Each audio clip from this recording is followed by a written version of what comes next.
Hello and welcome to the third, I think, roundtable for Sussex and the City. We are looking at everything tech and digital this afternoon. Um, so I'm going to remind people very briefly of what Sussex and the City is and what we're trying to do. And then we're going to look at three areas around tech and digital infrastructure. So from an economic point of view, a skills point of view, and an innovation point of view, thinking about the move towards a strategic mayoral authority and a mayor for Sussex and Brighton. What can we learn from other places? What would good look like if we were to bring together all of the tech and digital expertise to accelerate and power forward some new ways of working. So, as ever with these roundtables, we're delighted to be joined by some regional experts with whom we can bounce around some ideas. We have some breaking news, actually, as well this afternoon. So, hot off the press, about an hour ago, where are we? We're just after 4 o'clock on the 17th of July. About an hour ago, I think the Minister for Devolution, Jim McMahon, stood up in the House of Commons and confirmed that Sussex and Brighton will definitely be having a mayoral authority and that there will definitely be elections in May 2026. And some of the other areas on the fast track programme have had their elections delayed. So that is a little bit of breaking news here. All of these conversations are not in vain. We are on this roller coaster. It is happening, and that has now been greenlit. Sussex and Brighton has been declared as ready to move forward, whatever that means. So, the Sussex and the City, what is it? Well, many of you have been kind and generous in your support and following what is a sort of slightly mad experiment. We are an independent and non-political platform, omni-channel space to have grown-up conversations about what devolution can mean for the region. Thinking about what good looks like, thinking about how we can benefit with the opportunities of devolution and some powers coming down from Whitehall, but also being cognizant of some of the risks and some of the uncertainties, and particularly thinking about what we can learn from other regions. So we have a podcast which comes out every Monday. Lots of different voices from across the region and also national with expertise, insight, thinking about different aspects of what devolution and some aspects of local government reorganisation and what that means. We have bulletins that go out every couple of days, all free for people to sign up, where we try and break down what's happening, what do we know, what does this mean for different parts of the economy and community, and each email is no more than a 3 or 4 minute read. So all of this is available at sussexandthecity.info. And roundtables, where you're at a roundtable or you are watching the recording of a roundtable, so you know these things exist. We've in this first batch, we've done one on business growth, we've done one on land, sea and environment. Today we're looking at tech and digital, and there are 2 more to come, which I will talk about at the end. There will be many more events, but these are what we are focusing on this summer. There is also the Sussex and the City 100. This is a collaborative project that is powered by many, many organisations from across the region, businesses, networks, charities that are helping with resources, that are helping with advice, communications, money, all the things needed to kind of power the content and the engagement. So hugely grateful to everybody that has backed this and been part of it. And if anybody is interested in joining our coalition and getting some of the access and benefits from that, please do let me know. Good. So what we're going to look at today. So we're going to be looking at 3 areas around tech and digital, which is obviously itself a cross-cutting theme that pretty much underpins everything from public services, public health, housing to business growth, jobs, and to literally the data that underpins the choices being made in local and national government. Um, but we're going to I've broken it down to three things today. These roundtables are pretty kind of whistle stop, just scratching an itch, trying to get some conversation started. So we're going to look at regional tech potential and planning for growth, bridging the skills gap, and which is an acute challenge down here in Sussex and Brighton, and strengthening inclusion networks. The networked effect that we have. We have lots of little things that are very powerful, and sort of need to work together across Sussex rather than a small number of big things. So how does that work when we're thinking about tech, digital, and a playbook that any new future mayor could potentially sort of hit the ground running with? So I'm going to start with this first topic then, harnessing regional tech potential and planning for growth. Little bit of context locally and what else is happening in the country before I open up conversation and bring in experts or curious people to help me think about this topic. So what do we know? We know that Brighton's tech cluster is finding its feet, and trying to do really brave things. And it's a sector that grew 40% in the last 5 years, with a rapid number of high value tech firms emerging. And according to a 2017 report, there's 92% growth potential, with nearly 20% of local digital firms already capable of high growth.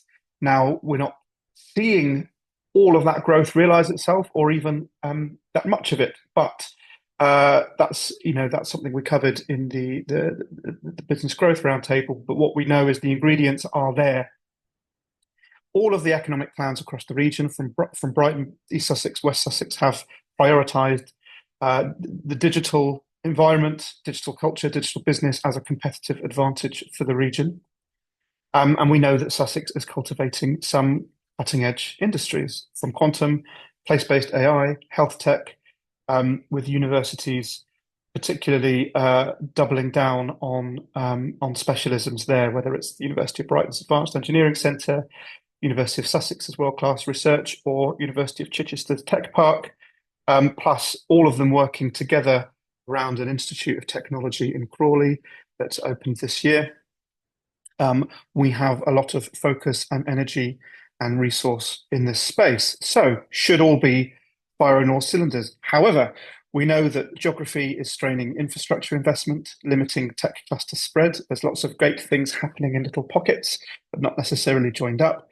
There's high living and commuting costs, which is a challenge for workforce attraction and retention.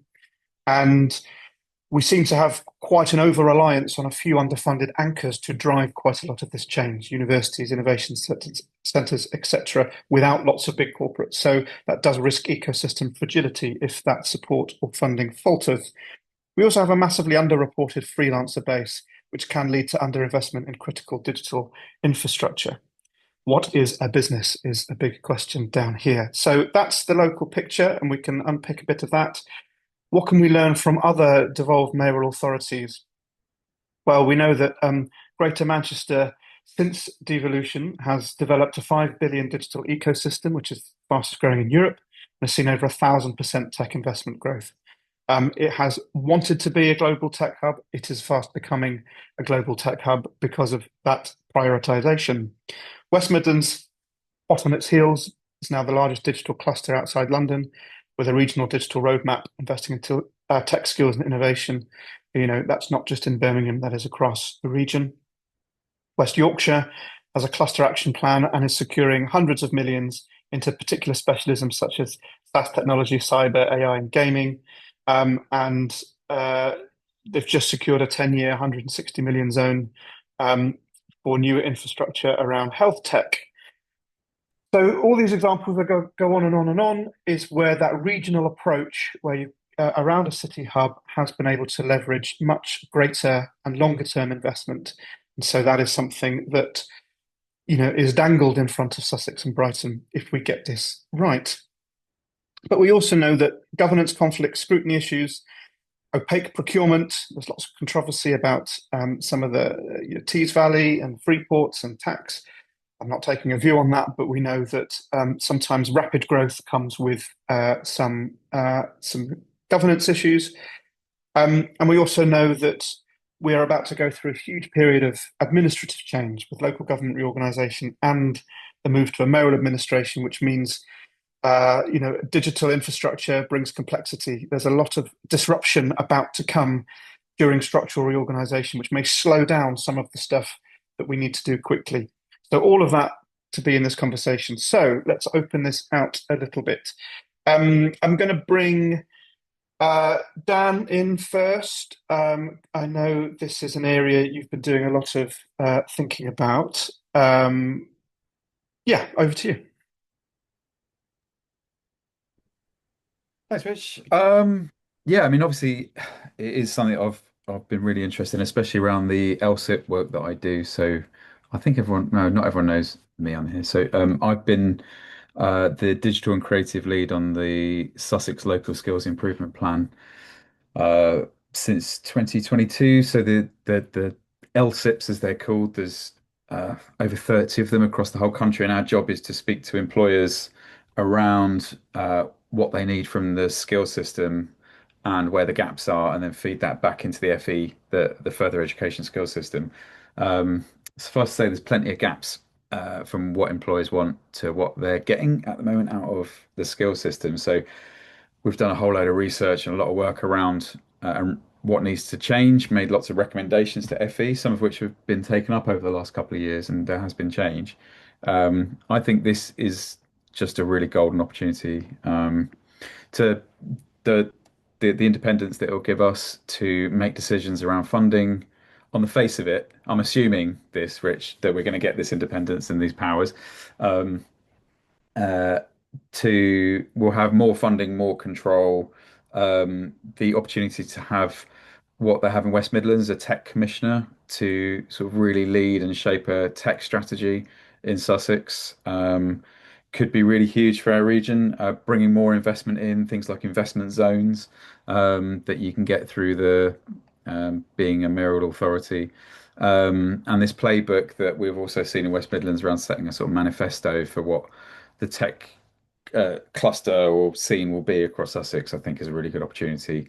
As I've said in other meetings that we've been in, though, is it's going to take like real collaboration across Sussex to make this work. So I was chatting to Mark, who's on the call around sort of Worthing Digital, and I've spoken in the Brighton tech clusters about the need to reach out to Worthing and Eastbourne and Chichester, or all the other things. And I think that cross Sussex collaboration is going to be absolutely crucial, both for business and for skills. I could probably ramble on for ages about this. I mean, was there anything in particular that you were thinking, sort of from the LSIP or the No, skills? that's fine. I think we'll delve a little bit more into some of the skills, the specifics around the challenges and opportunities, and boot camps, apprenticeships, degrees, employer needs in a moment. So, but thinking about that sort of regionality and um, that sort of networked effect, and particularly, I'm interested in what are we good at here? Because the challenge is, tech and digital is what every single existing and new combined mayoral authority says is their thing. It is what's front and center in terms of the government's industrial strategy. So it's not simply a case of maybe where Brighton was 10 years ago to say we are a unique, sort of small business, innovative laboratory tech hub that is doing exciting things that nobody else is. We are doing exciting things that lots of other people are doing as well. So how can we, I guess, create a story that uses the strengths of what Brighton's doing, that uses the strengths of what other parts of the region are doing to think really smartly about where the growth is going to come from. So, Dan, you can either pick up on that, or very happy to bring in Rose or Mark or Fiona to pick up on that as well. I'll just say from my perspective, because I know others have got sort of lots to say on this as well. I mean, for me, the biggest strength we've got is our communities, and especially in Brighton, that the Silicon Brighton community is an extraordinary thing. That you've got these sort of 30 or 40 meetups, all led by volunteers, all which are open and accessible and free to anyone to go into. That's just not seen elsewhere in in the same way. That sort of accessibility and openness of our community, and the way that we share knowledge and the sort of general feeling of sort of sense of place that you had at the Evolve conference.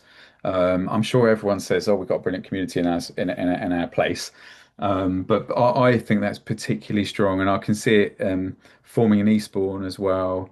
And if we can sort of build on that sense of real strength of purpose, and we've always been sort of a kind of community that's strong on sort of ethical leadership and kind of doing things in the right way. And I feel like there's a really strong foundation of that in Sussex that that can really help us grow. That's there's lots others that I'm sure other people would come with, but that's what strikes me really strongly about where I live, in particular in Brighton. Thank you.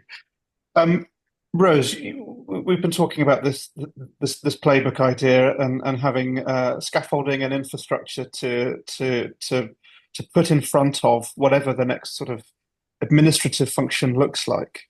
Um, Tell me a little bit about your thinking there, or what you've seen elsewhere that you think could be a blueprint for what works here. Well, the blueprint's almost the easy bit, um, because, to your point, and Dan said this many times, there's loads of great examples of these like technology playbooks, even to the extent that Tech UK has produced a template for combined mayoral authorities. It's like, this is what it can look like. Um, the the sort of challenge for us is like, how do we coordinate pulling that together? And then what is the secret sauce that's going to make it uniquely Sussex? I actually think it's a lot more exciting when we start zooming out and we're thinking not just about, Brighton and Hove, which is often the sort of, the discussions we end up having. It can be a bit dominant, but actually when you look at the different industry strengths across East Sussex, West Sussex, and Brighton and Hove, you've got so much more diversity of industry sectors, and that's a much safer play than like you take a very small, densely concentrated area like Brighton and Hove, where there's a strong skew towards, quite frankly, some digital, a digital business sector that is going to be quite threatened by the advances in generative AI. So there's a real strength in that like broader industrial outlook across the entire region. Um, I think just some observations on why it's super important that we actually come up with something a bit more coordinated and take the playbook or strategy approach. I mean, Brighton AI has been going for a couple of years now. The tech cluster was sort of being built in parallel after, Wide Sussex disappeared off the scene. And um, we are starting to see the fruits of that. We've seen there's an awful lot. It's brought people together. So we've got the tick in the box over the connecting people. And we really are starting to see really fantastic collaborations now that are turning into tangible programs of work that are fundable. And that's the really important key. It's like, if you can't describe something, like not just why you want to do something, but how you're going to do it and what the results are going to be, it's not an investable entity. The collaborations that we've got now are actually starting, like some of the great work that Dan's been doing, collaborating with the community. It's now attracting funding. And what we do see is like, across the UK, if you've got public sector investment, the private sector investment will follow. So it really is an important key. But I think if we've got a tick in the box on the connecting people, and the collaborating, the bit where we're still struggling is in that coordination. So we've got a lot of brilliant activity that's happening, but there isn't necessarily the strategic scaffolding to understand how those pieces fit together and the sum of all of those parts and the impact that it can have and why it really matters. And that's what a strategic plan really gives you. It explains how sort of skills and infrastructure and a digital public sector all fit together, along with, business growth and support. And it makes the case not just for investing in a tech sector in its own right, but what investment in technology can do for every single sector, whether you're in professional services, it's a law firm, a marketing firm, you're in HR, or whether you're building a fantastic new cutting edge startup that's come out of one of the university sort of research projects. So I think it's that we've got to work on next, is just so that people can make sense of the activity and actually help, because there's so much energy to get involved in these things. But you want to know, well, how can I play? How can I contribute to this movement? And that helps you understand, maybe where the gaps are and avoid duplication. I think that's really, really, really important. And I think some of the challenge in the past has not been an absence of really innovative, sort of cutting edge projects that have been sort of quite contained and leveraged bits of investment, but because those projects have not kind of hung in a kind of wider, longer term narrative about where the region is going, they've then sort of disappeared once the funding's gone. We've done some incredible stuff like the 5G test bed. I was part of a project with the University of Brighton where we had Gatwick Airport's proprietary real-time data that was being put in the hand of technologists and artists, the driver program. All of these things had fantastic moments of innovation that nowhere else was doing, but they appeared because someone had an idea that would be a good thing to do, and then that person moved on or that funding ran out. It wasn't sort of, okay, here's what this region's learning from this project, and it's part of a sort of 10, 20-year vision for where we're going. So that's what the mayor could really work with the tech sector to do. Mark, you're very much not of Brighton and Hove in your representation and in the network that you're building. And Yeah. Worthing has a different characteristic. It's a place of manufacturing. It's a place of there's a lot of businesses moving into Worthing to grow because there's a bit more space to do that. There's a different makeup there. Tell me a little bit about your take on this. Yeah, so I mean, I've been running Worthing Digital off and on now for about 13 years. It is it's always been a grassroots thing. It's not, I come at it from a slightly different angle. I'm much less interested in the business side because I'm a contractor. I'm not really a business person. I just do one thing at a time, and I'm not trying to grow a business. I'm just more about building that community that you talked about and that network effect, because that's what interests me. Like bringing together people and seeing what happens. I think Worthing has more digital businesses than even I know about, because there are a lot of freelancers and smallish agencies doing sort of interesting stuff, but it's not necessarily getting as much exposure as some of the big companies that you have over in Brighton. I mean, we've got over 1,000 members now on Meetup. So we've got quite a lot of people that are interested in what we're doing. Before COVID, I had an idea that I wanted to try and roll out the Worthing digital model, which I should explain isn't much of a model. It's basically people get together in a pub and chat about what they're up to. And also, we used to run fairly regular talks, which was all done on a shoestring, but to sort of zero budget. We would go to one of the local businesses, to a council building or somewhere like that, and bring in interesting speakers. And we've done over 100 of those, I think, now, over the time that we've been running. it is generally just me and one other guy that run it. So it is a bit variable how much effort and how much gets put into it. And that's one thing that I've been trying to kind of I would like more involvement from the community, because I'm kind of saying to people, well, the more you put in, the more you're going to get out of this. But rambling a bit here, I did try, and what I would like to do is sort of extend that network effect outside of Worthing, but also outside of Brighton, because it always feels like whenever we talk about digital stuff in Sussex, it's Brighton that's getting the sort of focus. I remember some years ago applying for a non-exec role at Wired Sussex, and my pitch to them was, "Hey, you're called Wired Sussex. How about doing stuff that isn't in Brighton?"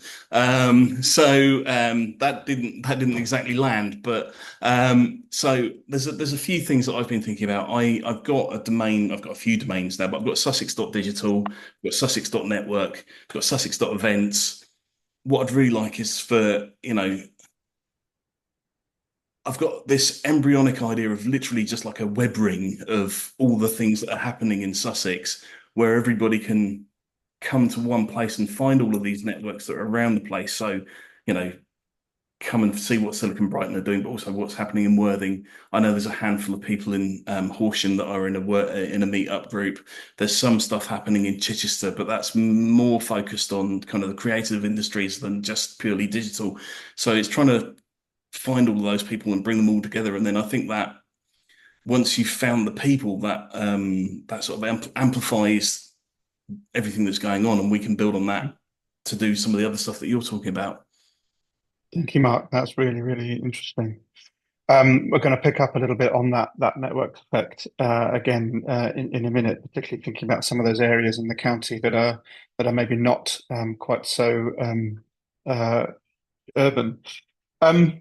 So thinking about skills then, as Dan mentioned, the local skills improvement plan, he's been doing a lot of work with Sussex Chamber around some digital deep dives, identifying some of the skills gaps, but also where there's opportunity to grow. Part of that's led to, it's a national rollout, but particularly focused on boot camps that are launching across Sussex, covering areas like SEO, social media, data analytics, software development. We can hear a little bit more about those in a second. But also the fact that the Institute of Technology is now offering degree-level apprenticeships in data analytics. Data, that's been a long-standing area with not much provision in the region, and now there is lots growing, which shows that there is more alignment between business and education. There's been lots of capital skills funding in things like VR and immersive hybrid learning classrooms in sixth form colleges and FE colleges. The libraries are getting digital skills pods now to be able to teach basics to residents that have been excluded. So this is all really, really exciting about where investment is going in different parts. But we also know that it's just, the national economics is being felt very acute down here. Over 50s and under 25s are the fastest rising groups of economically inactive seeking universal credit. So that implies that actually those jobs are not that available, or technology is keeping people out of the market. So we need to do something there. Skills levels are lower and can be much lower outside of Brighton and Hove. So there's not an equity across the region necessarily about who is accessing some of that education.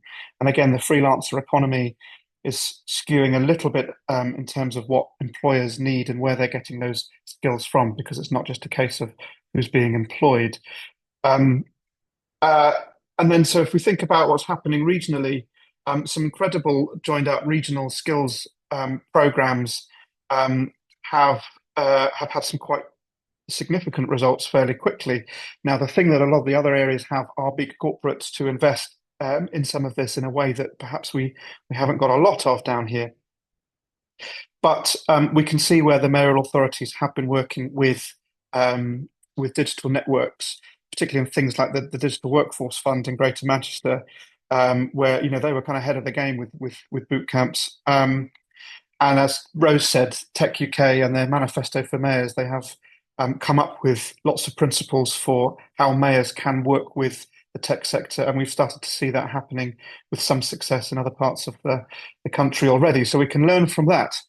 I want to bring in Fiona, whom I know has been doing a lot of work around equity in digital skills, particularly trying to get more young women into tech roles. Fiona, tell us a little bit about your work and your view on how do we harness the kind of the talent that's out there and do something about these gaps. Yeah, so to give you a bit of background, I am the chapter leader for Ladies That UX Brighton. We go by LTUX Brighton now. We're part of the international conglomerate of essentially devolved chapters of Ladies That UX. There used to be about 85 different cities in the organisation. By my estimate, there's probably now 20. The pandemic really decimated the group. And so what we've recently done is, because we were nominated to run the International Conference for Ladies That UX in Brighton this year, because our work was noticed and seemed to be being effective in a way that was not, I guess, representative of the experience of other groups after the pandemic. We became a company limited by guarantee, which is quite an exciting place to be as a meetup group.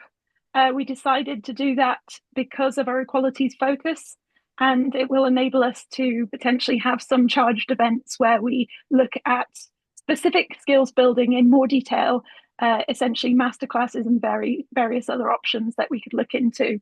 So we're using the conference as a kicking off point to do good in the community, but also to think about where we go next as a group. In terms of what we've been doing very actively in terms of skill building, we have active collaborations with the universities. We go and speak there every year and encourage people to volunteer with us. Volunteering with us has helped people to get a foothold in UX and related fields. I'll come on to that in a minute, though. And the chapter has grown quite considerably. So it was nothing because we had a kind of hiatus due to a change in chapter leader, and it's now sort of over 200 people, and we have 800 people on the LinkedIn page, and it's growing all the time. So most of our workshops and events have 80%, 70 to 80% attendance. So yeah, in terms of kind of supporting people, I think mentorship is the really key thing. And we're completely volunteer run.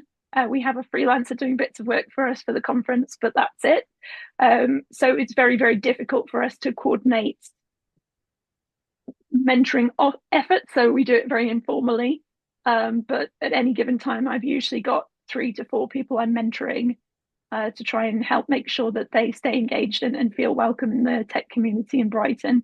And yeah, we're always encouraging the university students to get involved, because I think it's really important for them to be able to see their future and to have friends outside of the universities and people who are looking out for them outside of the universities, because I think it can become a bit siloed, and also they get very focused on looking for jobs.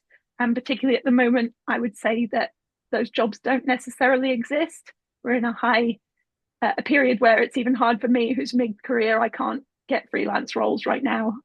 So it's really quite challenging, and people can get really down, which is a shame because they're really skilled people, and I really would like more opportunities to be available for them in Sussex. Do you think there's scope for that, for more mentoring models? I think the traditional view of, okay, we've got these skills gaps, is to provide courses to fix those gaps, and that is part of the solution. Although, there's been a lot of rethinking what courses are, what qualifications are, short courses, long course, and there's a lot more flexibility coming down the line from Skills England in what can be funded, etc., etc. But that mentoring thing is really key, and that comes up time and time again as actually the best way to bridge that gap in confidence, in connection, particularly people from low socioeconomic backgrounds, or don't come from families that might be well connected in those social circles or professional circles.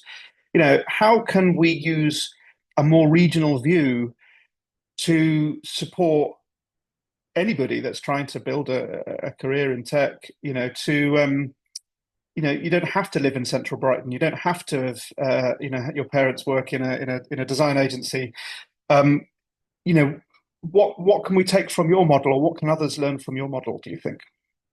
That's such a good question. And also to say we people who engage with our group are from across Sussex. So we have a lot of people from Horsham. We have people who come all the way from kind of the most northern tips of Sussex to come to our events. So yeah, and I think the main thing is to make sure that you have a very diverse group of mentors, because it has to be, you essentially have to see it to be it. I think it's really important for people to be able to, as I say, see their future. So it needs to be someone who is like them, ideally, and kind of has an understanding of their life experience, or at least can empathize deeply with it. Mm-hmm. And I would also say that courses are great, but if there isn't applied experience to enable people to actually use the skills, then the skills don't persist. Ultimately, to me, a skill is something that is applied and observed. It is essentially a repeated behavior. So you need to be able to, for a behavior to be a behavior, it needs to be observable if we're thinking in terms of neuroscience and behavioral science. So I think it's the thing I notice is that people are coming out of their courses raring to go, and there is no applied experience opportunities for them, particularly from the university programs. And that's something I'd like to figure out a way of changing. The legal aspects of that are somewhat challenging, but I'm hoping maybe through partnership with some other organizations, we could find opportunities for people to do some pro bono or at least self-contained projects locally, so they get a chance to apply what they've learned. And we've co-designed projects around mentoring and digital ambassadors and road shows of events to try and open up opportunities for people in the past. But we've always been hamstrung by very, very geographical funding restrictions. Quite a lot of the time in developing these projects, it's trying to explain to companies from Brighton why they can't take part in it, because the funding only extends to the border, from West Sussex or East Sussex, which just feels like, has always felt like a massive waste of energy in kind of say, because people don't recognise those boundaries. Young people, if they live in Worthing or Horsham, whatever, should be able to work wherever the jobs are and to be able to access communities but we were forced not to be able to do that. So I'm really hoping that by taking some of that more regional view and having a mayoral authority that could be the one that's helping to build this infrastructure could be a real opportunity. Dan, I'm going to bring you in to talk a little bit about the skills landscape. Yeah, really interested in what Fiona was saying there about the mentoring and the importance of practical applied learning. And I just don't think that's going to happen anytime soon in HE.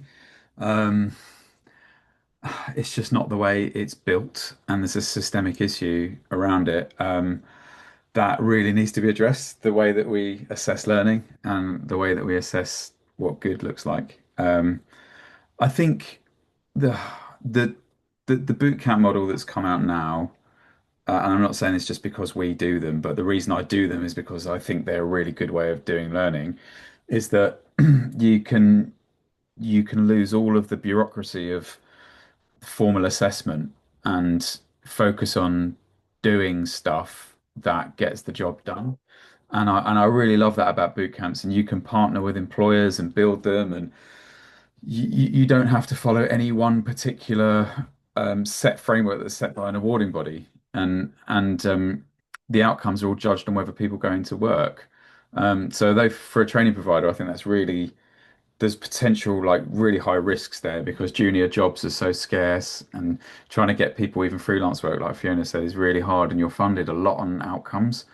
So I think there's a lot of risk for training providers in boot camps, but I think the model itself is totally in the right direction, that you can basically approach employers and say, what does good look like for you?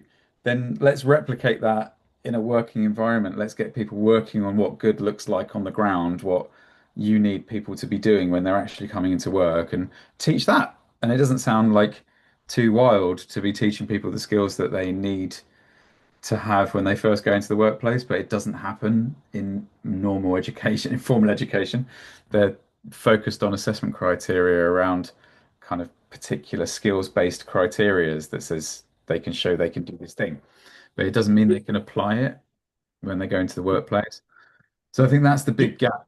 That's the big gap in education, and the teachers themselves are disconnected from the workplace. So they just don't have a chance themselves to bridge that gap. So there's a gap between the teachers in the workplace, there's a gap between the qualifications in the workplace, and poor old learners haven't got a hope of getting the right skills in the sort of schools and FE system that we're going through at the moment. Mhm. And can I just jump in on that? I think the other piece of this, I've worked in lots of large organizations for my sins, is and listening, the good thing about sort of Brighton AI and tech clusters, you get exposed to a lot of different types of organizations. What I'm hearing universally is most organizations don't know what the hell to do with AI transformation. There's a high level of anxiety, and they're not quite sure, many of them, how to do this. So what the thing that's happened over the last 18 months to 2 years is that organizations might have had a sense of what they needed in terms of digital skills.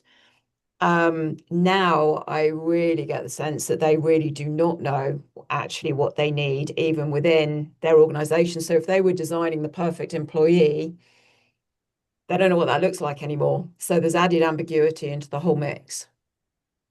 I agree. I agree with that. No one really knows what the jobs of the future are going to look like, and the future's like 2 years away. It does Well, feel yeah, like we've been Now, future's now. we are Yeah. it does feel like we don't even know what the questions to ask are at the moment. We've we've got So employers and education providers starting to talk to each other in a better way, but we're stuck with the questions. I just want to bring in Julia Hilton, who's put a great question in the chat. I don't know, Julia, if you are able to join orally, Deputy Leader of Hastings Borough Council. Brilliant to have a politician's perspective on this as well. Yeah, what's your question? Yeah, thanks. I came on this really to learn because it's an area I don't know enough about. But I'm very aware that this is a direction of travel, and Hastings so far hasn't been mentioned in the conversation, and I'm always keen to move those conversations east.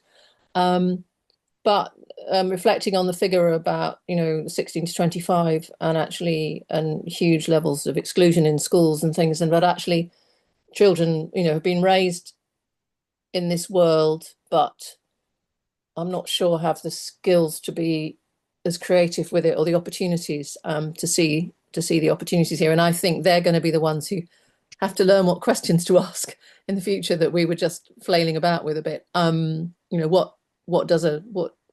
What do the future employees and things look like? So we really need to be engaging them, and I'm not sure at the moment what opportunities there are in that. So it was a question really for people here who obviously work in this field, because that we don't, we're a long way from the two universities. I would love to have an HE back in Hastings so that we have that aspiration, but that's going to take a lot of work. And then bridging that gap and also there's like the FE college, Sussex College I went to, the degree shows, they do the gaming stuff that's happening in Sussex College and the Hastings branch is fantastic. But I don't know how it links in with other things. So yeah, that's but there may be more going on in Hastings than I know, because I don't have time to go to the tech stuff. Bring in Dan and Fiona's put some comments in just briefly before we move on to the next topic. If the question you put in the chat around how does this reach down into schools to create an appetite for learning about this, I think this is a huge problem. The answer is it relies on the senior leaders or senior teachers or individual teachers to decide that they're going to make this work, because the system really works against this happening. Like if there isn't a single person that decides they're going to do this, it's really hard to get through, because schools are quite stressed institutions, and all the teachers are tired and and are working really really super hard. And there's been numerous examples of opportunities for schools where the feedback's been, oh, we've just found it really hard for schools to take this up, you know, because they've got a real lack of time and capacity. So I think that the answer is it needs projects to.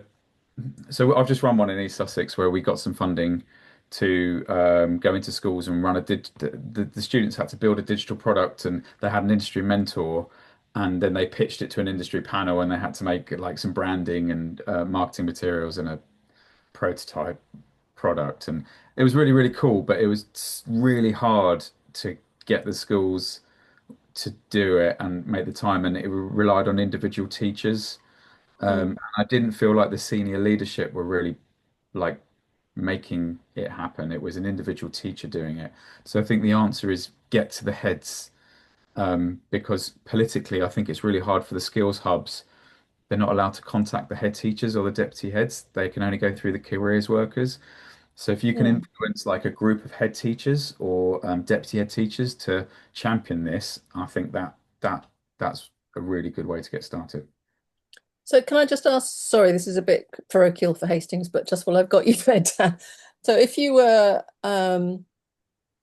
talking to, we have a multi-academy trusts, collaboration, and we've got new trusts coming into Hastings. So there's an opportunity to rethink this stuff. At the moment, what you're saying is that there's no opportunity for you, as the stuff that you do, Dan, to interact directly with those sorts of forum. Is that what you're saying? With head teachers. Yeah. So if you had that forum that's coming together, which is head teachers from all the academy trusts, for example, in Hastings or wherever else, there's that forum and the colleges, the FE colleges, I think, are in there too. You don't have access to that sort of meeting. So I work in 19 plus now, but right, okay. if it would be really difficult to get through to the head teachers if you had to. I mean, there might be some forums for post-16 providers, but mostly it's through the skills hubs that your communication with schools. Yeah.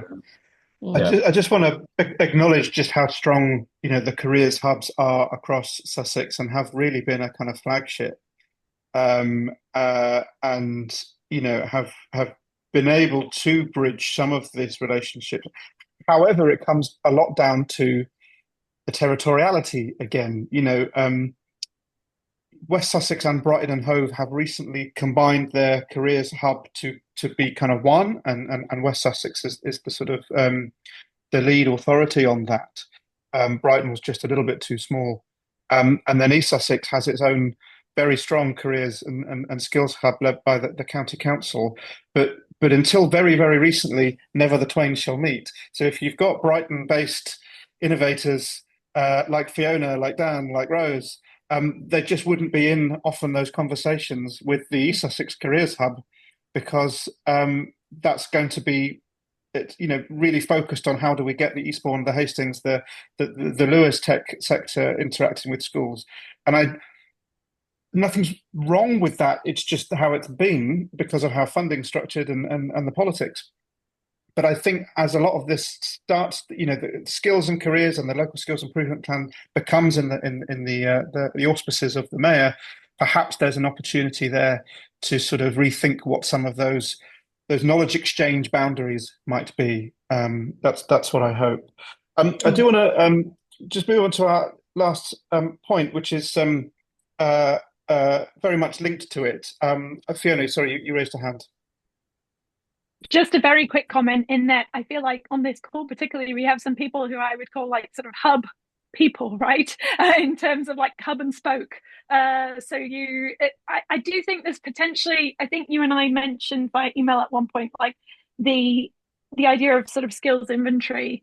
And I do think there's an idea that because each of us are quite heavily involved in our organizations, we're quite stretched, I think, already. So it almost needs a kind of liaison person, but you need to know what your assets are in order to leverage them in the best possible way.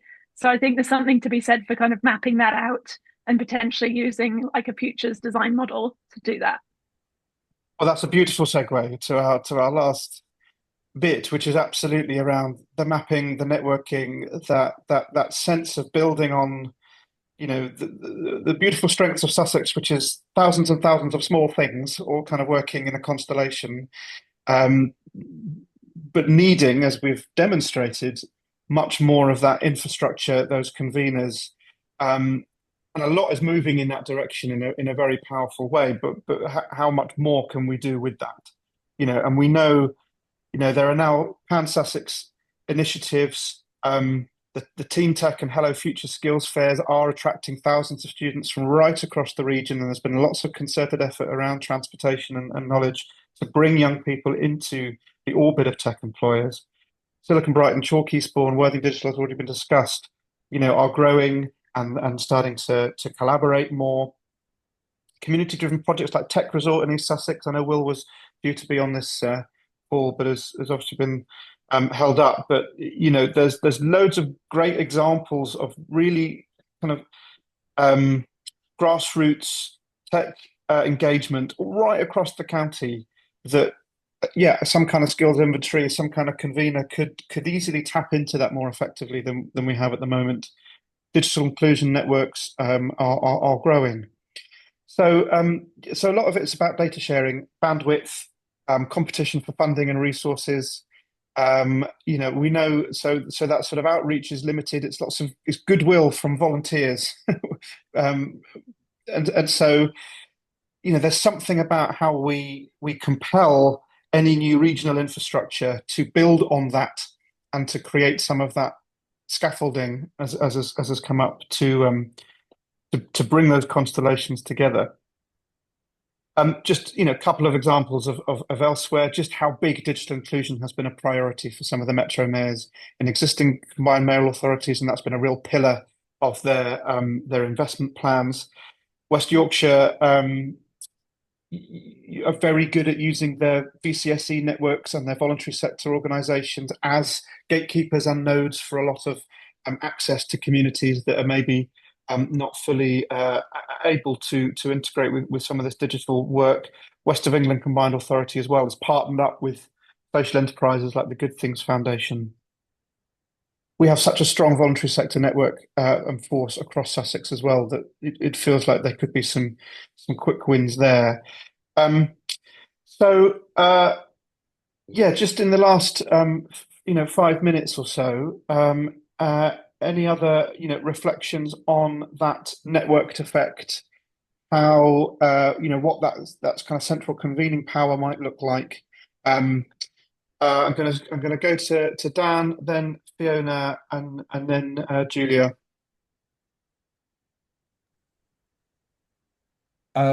So do you mean how do we bring the various communities across Sussex together?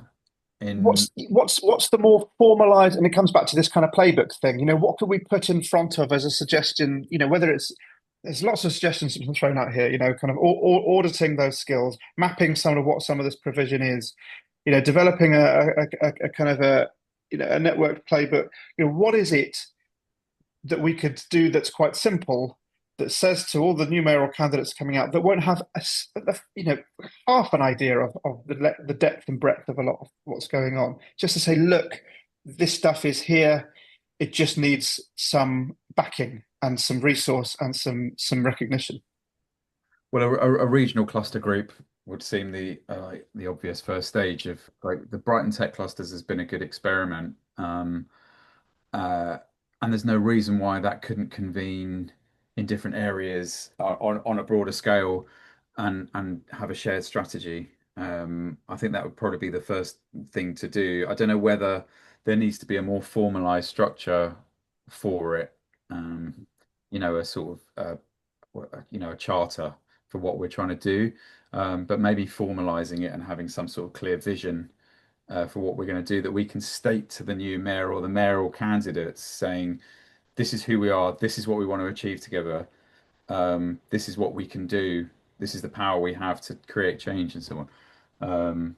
I think that would be the first thing to do. There was something else that I think that Fiona mentioned earlier about the mentoring as well. If we're going to get young people into jobs, or career changers into jobs, or adults who want to learn these skills into jobs, those personal contacts are really, really super important. And we ran a mentoring program as part of our boot camp, and it was really unofficial and kind of a bit DIY, but so many people came forward and gave their time to do it, and that really helped people get into work.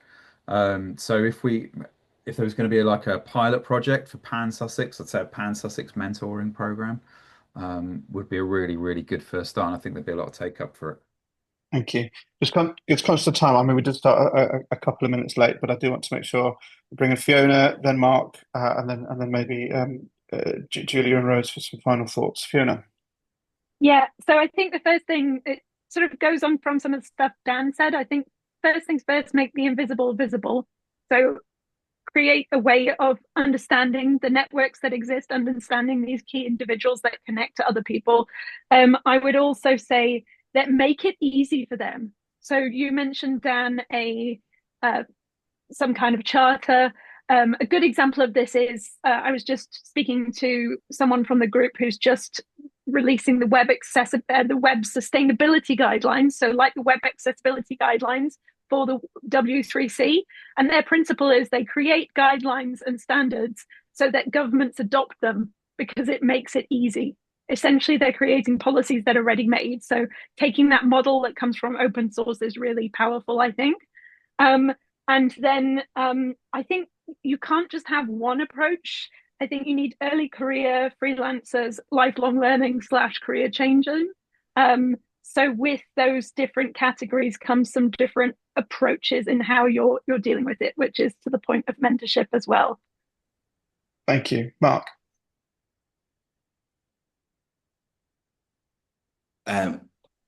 So I think, as I've said sort of already, my kind of interest in this and my approach probably would be slightly different. But I think that the first thing I'd want to do is try and find, like I say, all those hidden people that are doing stuff, and maybe do something slightly less formal to start with. So just start like spreading the word that this thing's happening, and getting people interested and excited and talking to each other about what they're doing. Building a map of where all the various networks are, and then start to talk about, well, okay, what can we do together? How does this all fit together? What can we feed into? Have we got people that want to do mentoring or whatever else? But it's kind of find the people. It's looking at it from the opposite direction, I think, in a lot of ways. It's like find the people, see what they can do, rather than I don't know, look at the organisations you've got, what are they doing, and then try and find people to work with it. So there might be a bit of doing it from both ends. I don't know. Mm-hmm. Thank you very much. Rose, Julia, any final pithy thoughts? I don't know about pithy. I think the key point I want to make is I think that the axis has shifted. If we as a region stick with the status quo, it will be in decline. And that's true of anywhere in the UK, not just Sussex. And that what we should be pushing for is a region that is based on finding new massive growth areas for everyone, because until we can bring more growth and investment and money into the region, we're going to be stuck in this volunteer culture of just trying to make things work. So I just love to see us teaching innovation, entrepreneurship at all levels and looking for those growth sectors. And part of that would be building infrastructure around opening the data set so people can innovate. Thank you. Anything from Julia? If not, then I will move to a close. Thank you so much, everybody. Slightly smaller group than usual, but as rich and as worldly wise a conversation as I could have hoped for. Huge topic, lots there, and I know that everyone in this call is doing a huge amount around this in their own networks. We will summarize some of the points from this. All of these roundtables are forming a kind of body of evidence.